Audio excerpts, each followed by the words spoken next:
Hello and welcome back to Shakesyear. We are still working on Timon of Athens, and for a change of pace, we get to hear from Timon today in Act 4, Scene 3. I warned you this scene is very long and has lots of monologues. But we're at the point Timon is currently fighting with Apemantus because Apemantus came to find Timon in the woods because somebody had told Apemantus that, Timon was doing a good Apemantus impression out there. And Apemantus doesn't like the competition, so he came out and was like, what are you doing out here? And you should be out here, and this isn't you, and you can't do me better than I can do me, so just stop the whole thing. And in yesterday's monologue, they've been basically just spitting insults back and forth at one another. And in yesterday's monologue, we had Timon basically saying to Apemantus, like, what right do you even have to hate people? You never had anything, so nobody ever wanted anything from you, and you never gave anybody anything, so you don't have friends, so you don't feel the loss of this change in situation. Whereas I, Timon, was raised with all the advantages and had friends and all this sort of stuff, and I've had all of that taken away from me. So if anybody here has the right to be grumpy and angry and hateful towards humanity in general, it would be me.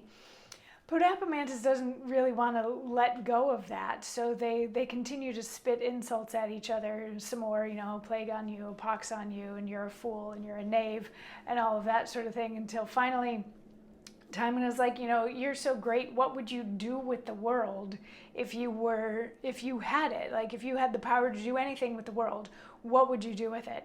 And Apemantus says, well, I'd give it to the beasts in the hopes that they would kill all the humans.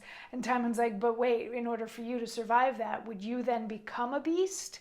So then you get to continue to live amongst the beasts and not get killed? And Apemantus is like, yeah, that works. And Timon says, a beastly ambition, which the gods grant thee to attain to. If thou wert the lion, the fox would beguile thee. If thou wert the lamb, the fox would eat thee. If thou wert the fox, the lion would suspect thee when, peradventure, thou wert accused by the ass. If thou wert the ass, thy dullness would torment thee, and still thou liv'st but as a breakfast to the wolf. If thou wert the wolf, thy greediness would afflict thee, and oft thou shouldst hazard thy life for thy dinner.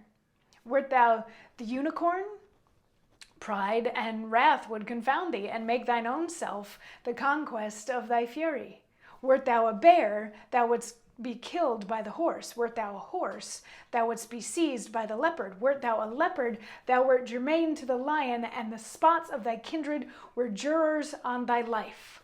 All thy safety were remotion, and thy defense absence. What beast couldst thou be that were not subject to a beast? And what a beast art thou already that sees not thy loss in transformation. So it's sort of like he's playing a massive game of rock, paper, scissors, lizard, Spock with the animal kingdom here.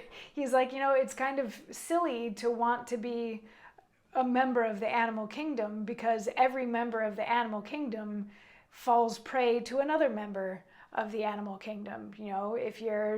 If you're the lion, then the fox fools you, but if you're the fox, then the lion is suspicious of you, and if you're the lamb, then the fox is going to eat you, and all of these various things are prey for the wolf, and all this sort of thing. So he's playing the, if you're this, then you have to watch out for that, and if you're that, then you have to watch out for this, and all that sort of thing with the animal kingdom. So he's like, what animal could you possibly want to be?